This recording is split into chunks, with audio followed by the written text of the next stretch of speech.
क्या आपको पता है भगवान भोलेनाथ कौन से मंत्र से प्रसन्न होते हैं? अगर कोई प्रेम से ओम नमः शिवाय बोलता है और उनसे सच्चे मन से जो कुछ भी मगत है, भगवान भोलेनाथ उसकी सारी इच्छा पूर्ण करते हैं। तो एक बार प्रेम से भोली ओम नमः शिवाय। तो आज की कथा है कि एक बार माता पार्वती और भगवान शिव कैलाश पर्वत पर बैठे थे। तभी माता के मन में एक सवाल उठता है और वे शिव जी कहती हैं, हे नाथ, मेरे मन एक प्रश्न आ रहा है, कृपा आप मेरे इस प्रश्न का कुछ हल निकालें। इस पर भगवान शिव बोले, आपका प्रश्न क्या है? तब माता कहती है कि इस संसार में सबसे बड़ा पापी कौन होता है और सबसे बड़ा विश्वासघाती कौन होता है, स्त्री या पुरुष? दोस्तों, इस पर शिव जी कहते हैं, हे पार्वती, स्त्री और पुरुष मनुष्य जीवन के रथ की ऐसे दो पहिए हैं जो जीवन के विश्वास की डोर में बंधे होते हैं।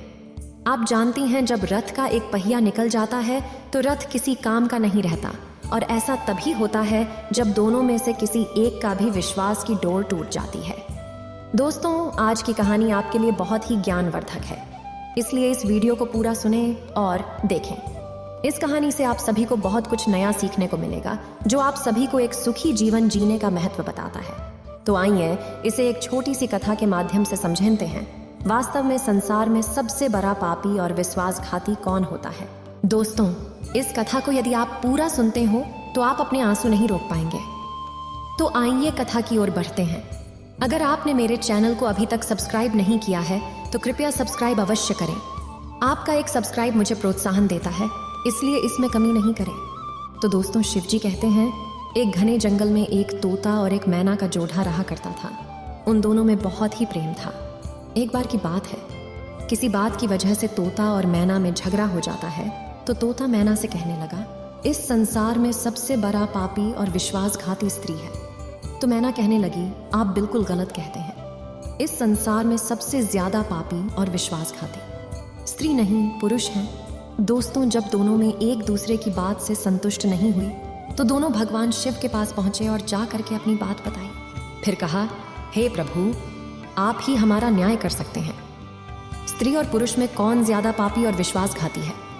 अब तोता और मैना की बात को सुनने के बाद भगवान शिव ने तोते से कहा कि तुम कैसे कह सकते हो कि संसार में स्त्री पुरुषों की अपेक्षा ज्यादा पापी और विश्वासघाती है?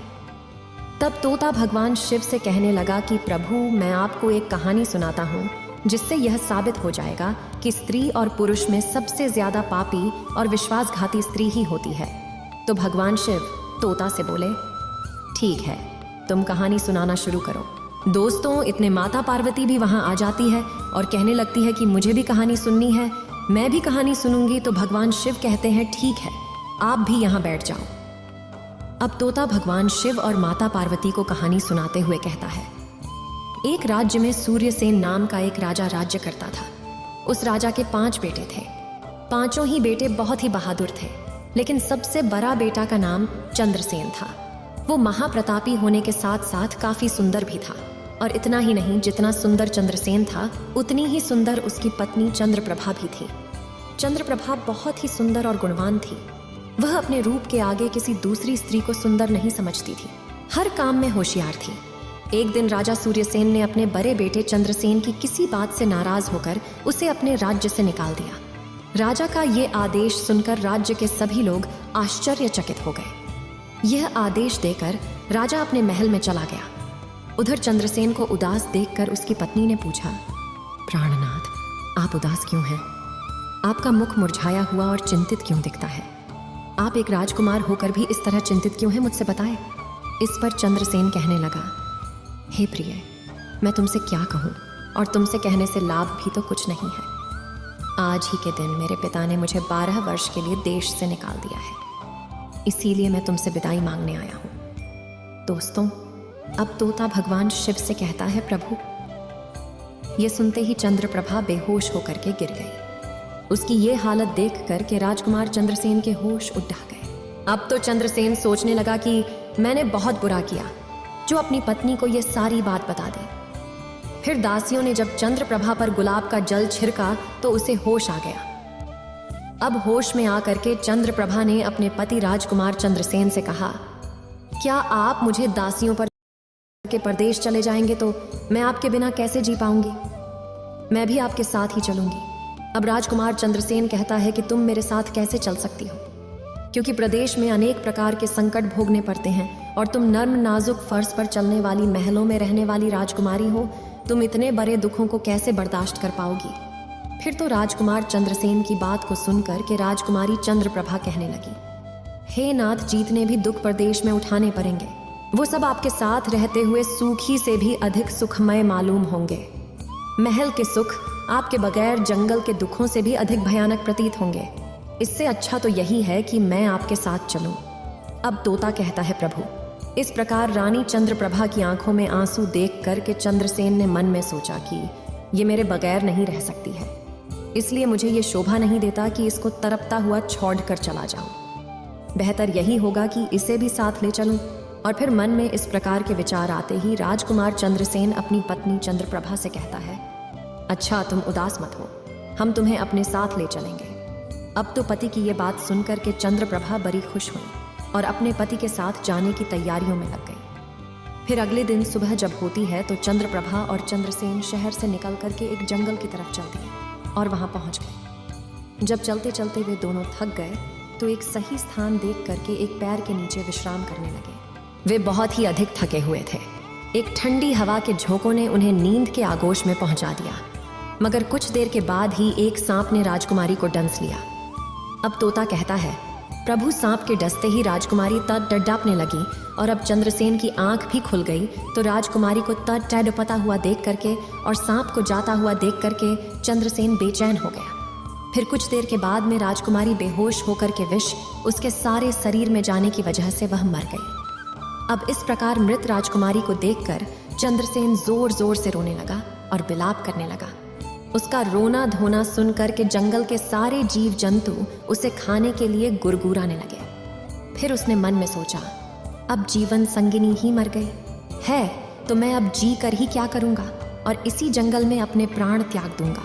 फिर तोता कहता है, प्रभु, मन में ऐसे विचार आते ही वो राजकुमारी की लाश के पास से उठा और जंगल से लकड़ियां बीन करके इकट्ठी करने लगा और रो रो कर कहने लगा कि मैं भी रानी की चिता में जल करके मर जाऊंगा। तभी उसी समय वहां पर स्वर्ग से एक देवदूत आए और उन्होंने जब चंद्रसेन को रोता बिलखता हुआ देखा और रोने की आवाजें सुनी तो उनको दया आ गई और वो राजकुमार चंद्रसेन के पास पहुंचे और कहने लगे, तुम क्यों रो रहे हो? आखिरकार तुम्हारा दुख क्या है? फिर राजकुमार चंद्रसेन ने देवदूत से कहा, मुझ में अपना दुख कहने की भी शक्ति नहीं है। जी चाहता है कि यह धरती फट जाए और मैं इसमें समा जाऊं। फिर तो चंद्रसेन की बात को सुनकर के देवदूत को दया आ गई और उन्होंने कहा, तुम मुझे अपना हाल बताओ, हो सकता है मैं तुम्हारी कुछ मदद कर सकूं। फिर तो चंद्रसेन ने कहा, महाराज, मैं एक राज्य का राजकुमार हूं और राजा सूर्यसेन का बेटा हूं। मेरे पिता ने मुझको देश निकाला दे दिया है, इसीलिए मैं और मेरी पत्नी इस जंगल में आ गई। यहाँ आकर के मेरी पत्नी सर्प के काटने से मर गई है। उसका मुझसे सहन नहीं हो रहा है, इसलिए मैं लकड़ियां एकत्रित कर रहा हूं ताकि अपनी प्यारी पत्नी के साथ ही जल करके अपने आप को भी अग्नि के हवाले कर दूं। अब तोता कहता है, प्रभु, इस प्रकार चंद्रसेन की बातों को सुन करके वो देवदूत कहने लगे, राजकुमार, तू बड़ा मूर्ख है। यह तो संसार है, यहाँ इंसानों का आना जाना ही लगा रहता है। एक दिन यह शरीर सबको छोड़ना पड़ेगा, यह तू भी जानता है। इस संसार में कोई भी किसी के साथ ना आया है, ना किसी के साथ जाएगा, तो बुद्धिमान होकर भी ऐसी बात करता है। अगर तू जीवित रहा तो तुझे बहुत सी राजकुमारी मिल जाएंगी, इसीलिए तू मेरा कहना मान और इस मरने के विचार को त्याग दे। वह देवदूत कहता है, इस मानव तन को पाने के लिए देवता भी तरसते हैं, फिर तू इस धन को क्यों नष्ट करना चाहता है?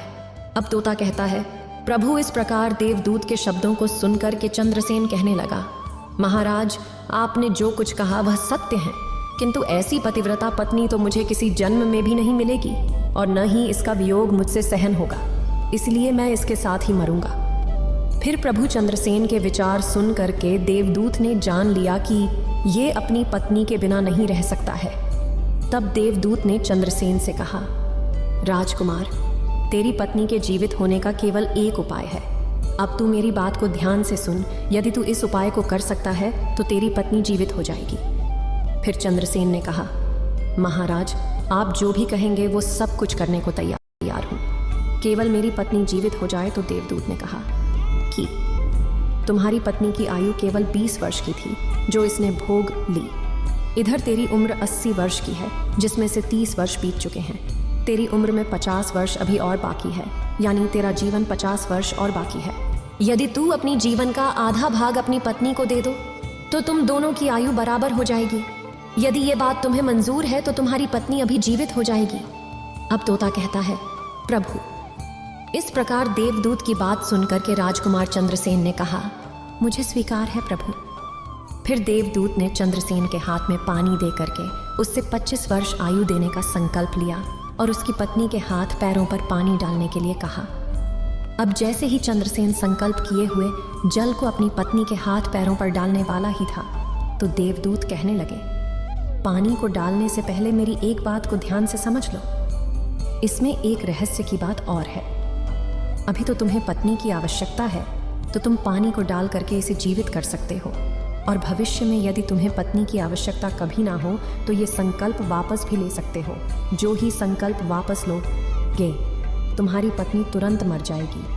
परंतु एक बात हमेशा ध्यान रखना, ये संकल्प वापस लेने वाली बात तुम अपनी पत्नी से कभी मत कहना, वरना तुम अपने संकल्प को वापस नहीं ले पाओगे। हमेशा ध्यान रखना, जीवन में कुछ बातें हमेशा छुपा कर रखनी चाहिए। किसी समय पर ये बात तेरे काम अवश्य आएगी।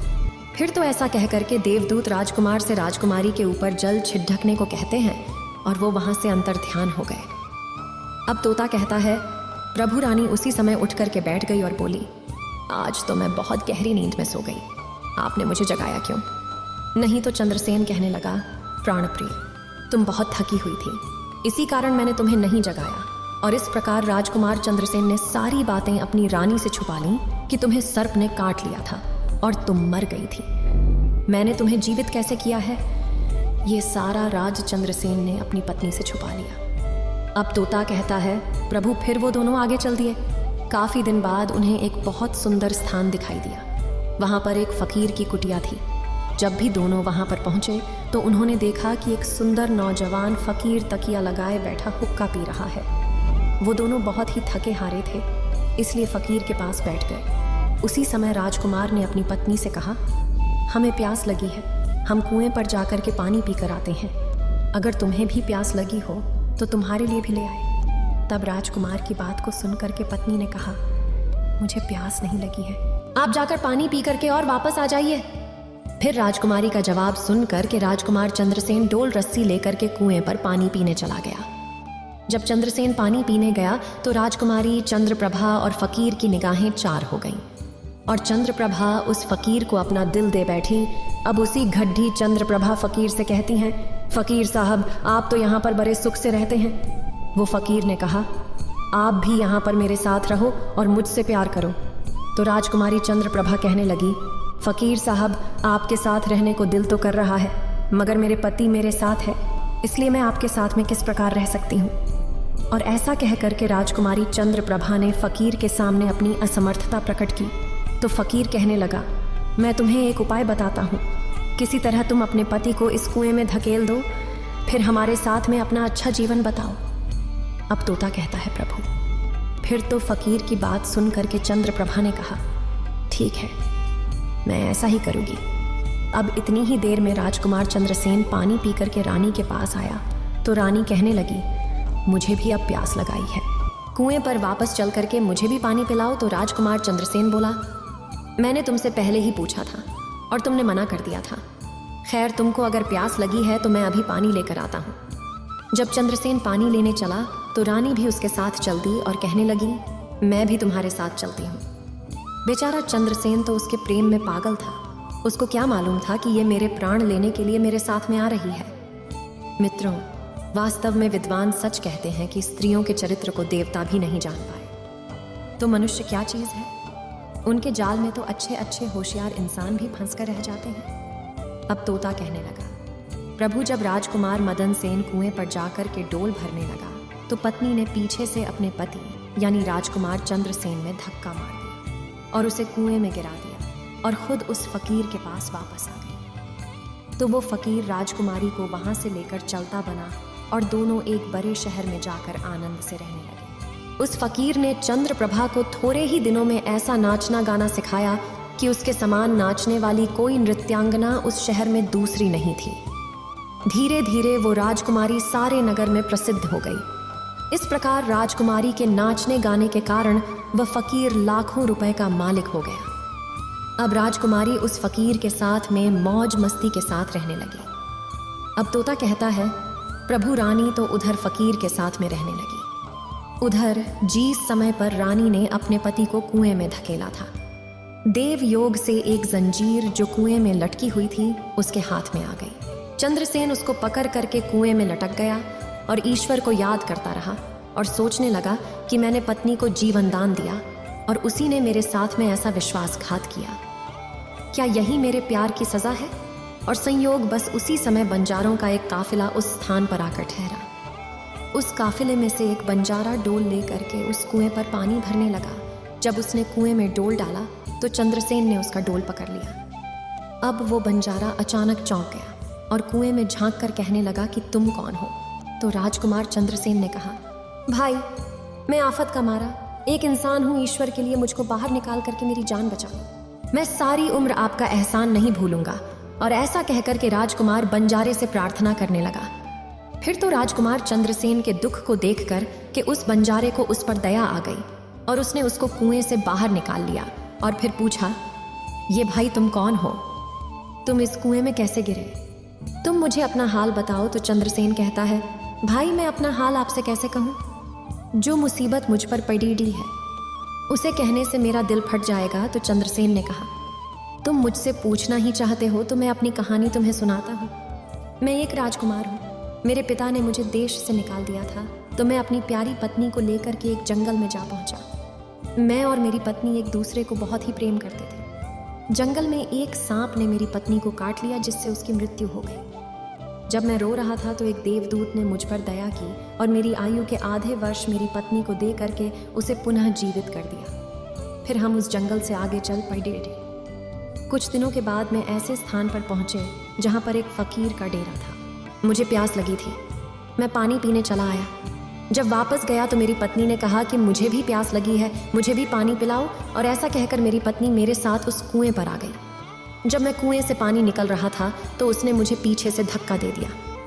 संयोग बस एक जंजीर जो कुएं में लटक रही थी वो मेरे हाथ में आ गई, जिससे मैं कुएं में डूबने से बच गया। और फिर जब आप आए तो मैंने आपको आवाज़ दी, जिसे सुनकर आपने मुझे कुएं से बाहर निकाल लिया। अब तोता कहता है, प्रभु इस प्रकार राजकुमार चंद्रसेन ने दुखी मन से सारा हाल उस बंजारे से कह दिया और फिर अपनी व्यथा सुना करके चंद्रसेन चुप हो गया।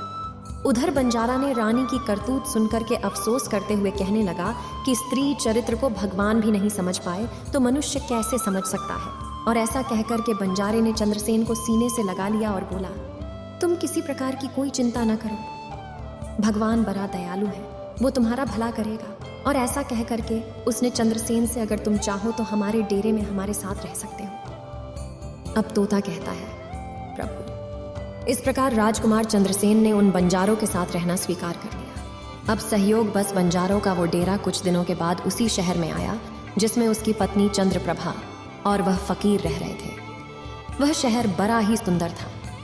इसे देखकर राजकुमार ने अपने बंजारे से कहा, यदि आपकी आज्ञा हो तो कुछ दिन इस शहर में बिताना चाहता हूँ। अब बंजारे ने कहा, आपकी जैसी मर्जी हो, आप करें, मुझे कोई आपत्ति नहीं है। फिर राजकुमार चंद्रसेन जो था बंजारे से विदा लेकर के शहर में आया और किसी काम की तलाश में घूमने लगा। फिर कुछ दिनों के बाद में राजकुमार की मेहनत रंग लाई और उसे एक बड़े व्यापारी के यहाँ पर नौकरी मिल गई। इस प्रकार वो राजकुमार चंद्रसेन उस व्यापारी के यहाँ पर रहने लगा और बड़ी लगन और प्यार से अपने कर्तव्य का निर्वाह करने लगा। अब राजकुमार का काम देख करके उस व्यापारी ने चंद्रसेन को बड़ा मान सम्मान दिया और उसे अपने यहाँ का मुनि बना लिया। और इस प्रकार राजकुमार चंद्रसेन के दिन बड़े ही चैन से गुजरने लगे। अब तोता कहता है, प्रभु एक दिन संयोग बस उस नगर के राजा के यहाँ पर चंद्रप्रभा के नृत्य का आयोजन हुआ। राजा ने उस शहर के तमाम बड़े व्यापारियों को और सेठ साहूकारों को अपने यहाँ पर इस नृत्य का देखने के लिए आमंत्रित किया। जिस दिन राजकुमारी चंद्रप्रभा का नृत्य होना था, शहर के सब व्यापारी और सेठ साहूकार राजा के यहाँ पर पहुंचे तो चंद्रसेन ने भी राजकुमारी के नृत्य और गायन की बड़ी तारीफ सुन रखी थी। तो राजकुमार चंद्रसेन ने भी मन में सोचा कि मुझे भी इस नर्तकी का नृत्य अवश्य देखना चाहिए। और ऐसा सोचकर के चंद्रसेन भी राजा के यहाँ पर अपने सेठ के साथ में पहुंच गया। उधर राजकुमारी साज श्रृंगार करके नृत्य करने के लिए जब खड़ी रीढ़ी हो गई, उस समय पर वो अप्सरा के सामान सुंदर लग रही थी। अब तो राजकुमारी चंद्रप्रभा ने ऐसे कई राग बड़े ही सुंदर ढंग से अपनी सुरीली आवाज में गाए, जिन्हें सुनकर के महफिल के सभी लोग बाह बाह करने लगे। उधर राजा से लेकर प्रजा तक सबने उसे ढेरों इनाम दिए। राजकुमार चंद्रसेन ने भी अपने हाथ से एक की अंगूठी जिसमें हीरा जड़ा हुआ था उतार करके राजकुमारी चंद्रप्रभा को भेंट कर दी। फिर तो राजकुमारी चंद्रप्रभा ने अंगूठी को पहचान लिया और मन ही मन में कहने लगी, बड़ा गजब हो गया। कम वक्त मेरा पति तो जिंदा है और यहाँ तक आ पहुंचा है। अब ये मुझे जिंदा नहीं छोड़ेगा, इसलिए कुछ ऐसा उपाय करना चाहिए जिससे यह मारा जाए। और फिर उसने एक उपाय सोचा, अब मैं एक काम करूं कि यहाँ के राजा को एक तड़ड़ डचपति भटकती हुई ऐसी रागिनी सुनाऊं और राजा को रिझा, और जब राजा मुझसे खुश हो जाएगा तो राजा मुझसे कुछ मांगने के लिए कहेगा, तो फिर मैं राजा के द्वारा इसे मरवा दूंगी। और फिर इस प्रकार राजकुमारी चंद्रप्रभा ने एक बहुत ही तड़ड़पति भटकती हुई रागिनी उस राजा को सुनाई। अब तोता कहता है, प्रभु रानी की इस बसंत की बहार को सुन करके राजा बहुत ही खुश हुआ और वो चंद्रप्रभा से बोला, मैं तुझसे बहुत प्रसन्न है, बोल क्या मांगती है, जो कहेगी तुझे वही मिलेगा। अब वो राजकुमारी कहने लगी, यदि आप मुझ पर प्रसन्न हैं तो पहले आप मुझे वचन दीजिए कि मैं जो मांगूंगी आप मुझे वही देंगे। फिर चंद्रप्रभा की बात सुनकर के राजा ने चंद्रप्रभा को वचन दे दिया। तब चंद्रप्रभा ने राजा से कहा, आपकी इस सभा में मेरा एक चोर है, आप उसको फांसी की सजा दे दीजिए। फिर तो राजा ने राजकुमारी चंद्रप्रभा से कहा, तो हम उस चोर को मेरे सामने जल्दी से पकड़ डाच करके लाओ। अब तोता कहता है, प्रभु। रानी ने अपने पति का हाथ पकड़ा और उसे राजा के सामने ले गई। अब राजा ने अपने सैनिकों को आदेश दिया कि इसे जल्लादों के हवाले कर दो। फिर तो जल्लाद जो थे उस राजकुमार चंद्रसेन का हाथ पकड़ करके उसे मारने के लिए ले जाने लगे। और फिर उसी समय पर का मालिक जो व्यापारी था वो घबरा करके चंद्रसेन के पास आया और उसने पूछा, तूने इस नर्तकी का क्या चुराया है जिसकी वजह से तुझे ये मरवाना चाहती है? तो मदन सेन ने अपने मालिक से कहा, मालिक, मैंने इसका कुछ नहीं चुराया है, बस आप इस राजा को केवल इतना राजी कर लो कि ये मेरी 2 बातें सुन ले, इससे मेरी जान निश्चित बच जाएगी। अब चंद्रसेन का मालिक यह सुनकर अपने साथी व्यापारियों और साहूकारों के पास गया और उन सब ने मशवरा किया। उसने कहा, मित्रों, या तो राजा न्याय करे वरना हम सब इस शहर को छोड़ करके कहीं और चले जाएंगे। और इस प्रकार सलाह करके सारे व्यापारी राजा के पास आए और कहने लगे, राजा साहब, हमारा मुनीम निर्दोष मारा जा रहा है। वो कहता है कि राजा ने मुझे मारने की आज्ञा दी है। मैं भी राजा को अपनी 2 बातें सुनना चाहता हूँ। उसके बाद में मुझे राजा की आज्ञा स्वीकार है, मुझे मरना स्वीकार है, लेकिन मेरे मरने से पहले राजा केवल मेरी 2 बातों को अवश्य सुन ले। फिर तो राजा ने व्यापारियों की बात सुनकर के कहा, ठीक है, मुनीम को लेकर के आओ। अब व्यापारी चंद्रसेन को लेकर के राजा की सेवा में उपस्थित हुए तो राजा बोला, तुम जो कुछ कहना चाहते हो मेरे सामने कहो। फिर वह राजकुमार चंद्रसेन कहने लगा, महाराज, मैंने क्या किया है जिसके कारण आपने मेरी हत्या की आज्ञा दी है?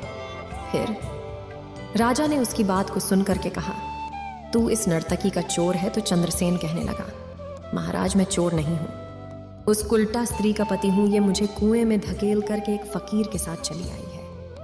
अब तोता कहने लगा, प्रभु, जब राजकुमारी चंद्रप्रभा ने समझ लिया कि बात बिगड़ने वाली है तो राजा से कहने लगी, महाराज, इस झूठे को मैं क्या जानूं, ये कौन है? ये तो बस मेरा चोर है, मैं केवल इतना जानती हूं। फिर राजकुमार चंद्रसेन बोला, महाराज, ठीक है, अगर ये मेरी पत्नी नहीं है तो जो कुछ चीज मैंने इसे रास्ते में दी थी वह मेरी वो चीजें मुझे अमानत तौर पर वापस लौटा दें। और फिर चंद्रसेन ने राजकुमारी की ओर तीखी की नजरों से देखा। फिर इस प्रकार जब राजकुमार ने अपनी चीजों को लौटाने के लिए कहा तो राजकुमारी चंद्रप्रभा ने उसकी बात को स्वीकार कर लिया। फिर राजकुमार चंद्रसेन कहने लगे, अच्छा, अपने हाथ में पानी ले, मेरा तेरा न्याय इसी सभा में होगा। पानी लेकर के कहे, जो वस्तु इसने रास्ते में मुझे दी थी वो मैं आज से इसे वापस करती हूँ। अब तो राजकुमार की बात को सुनकर के राजकुमारी ने अपने हाथ में पानी लेकर कहा, जो वस्तु इसने मुझे रास्ते में दी थी मैं आज से वापस करती हूँ। बस इतना कह करके जैसे ही रानी ने अपने हाथ का पानी छोड़ा, वैसे ही रानी के प्राण पखेरु उड़ गए। अब तो ये सब देख करके वहां के लोग आश्चर्यचकित रह गए। तो राजा ने घबरा करके चंद्रसेन से कहा, ये क्या हुआ? इसका कारण सही मेरे समक्ष कहो। अब तोता कहता है, हे प्रभु। तब राजकुमार चंद्रसेन ने अपने बारे में राजा को बताना प्रारंभ किया और अपने को देश निकाला दिए जाने से लेकर कि अब तक का सारा हाल सबके सामने कह सुनाया। फिर तो ये सारी बात सुनकर कि राजा ने चंद्रसेन को अपने सीने से लगा लिया और उसने अपनी बेटी की शादी चंद्रसेन के साथ करा दी और उस फकीर को फांसी का हुक्म दे दिया। अब तोता कहता है, प्रभु, मैंने ये सारी कहानी सुनी है। मैं भी स्त्रियों से घृणा करता हूँ, इसलिए मैं कह सकता हूँ कि इस संसार में स्त्री पुरुषों से ज्यादा पापी और विश्वासघाती होती है।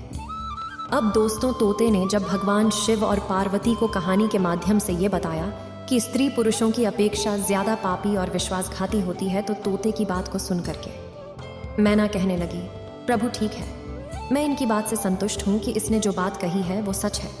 लेकिन स्त्री तो 100 में से 1, 2 ही चरित्रहीन या निष्ठुर, पापी या विश्वासघाती होती है, परंतु स्त्री की अपेक्षा पुरुष ज्यादा निष्ठुर, पापी और विश्वासघाती होते हैं। अब भगवान शिव कहने लगे, ठीक है मैना, तुम कैसे साबित करोगी?